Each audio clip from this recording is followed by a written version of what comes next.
या बातमीचे प्रायोजक आहेत रिदान ज्वेलर्स। आमच्याकडे 24 कॅरेट, 22 कॅरेट, 20 कॅरेट आणि 18 कॅरेटचे सोन्याचे हॉलमार्कचे दागिने मिळतील। HUID नंबर प्रमाणित दागिन्यांसाठी GST बिल घेणे अनिवार्य।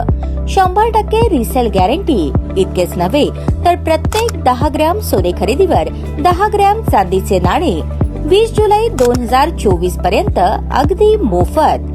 ग्राहकांसाठी विशेष रिदान गोल्ड योजना। ग्राहकांनी सलग 11 हप्ते भरल्यावर 12वा हप्ता आम्ही भरणार। त्याची रक्कम 1000च्या पुढे कितीही। मजुरीवर 50% सूट देखील मिळेल। पत्ता रिदान jewellers, 133 new तिरेगाव, Chandni Chowk, forest, Solapur.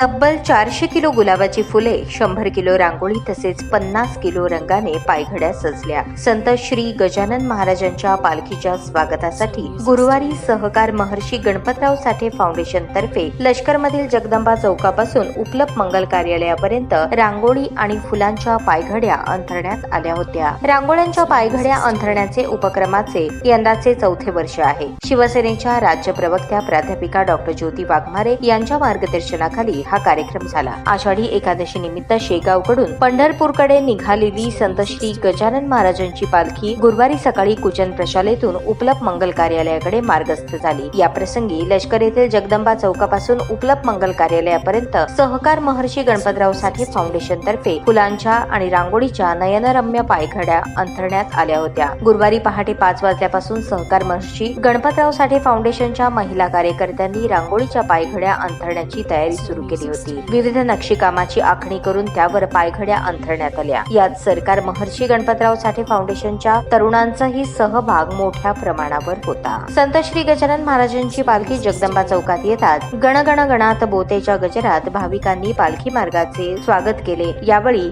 Foundation कडून पालखीवर पुष्पवृष्टी करण्यात आली तसेच उपस्थित हजारो भाविकांना प्रसादाचे वाटप करण्यात आले। याप्रसंगी युवा सेना जिल्हा प्रमुख प्रियदर्शन साठे, दीपक पाटील, अभिजित काळे, विशाल कल्याणी, किरण पाटील, भैया माने, गणेश तुपदोळे, आशिष परदेशी, अल्फ्रान आवादीराजे, गजानन थोरात, स्वप्नील कांबळे, गजानन कदम आदी उपस्थित होते।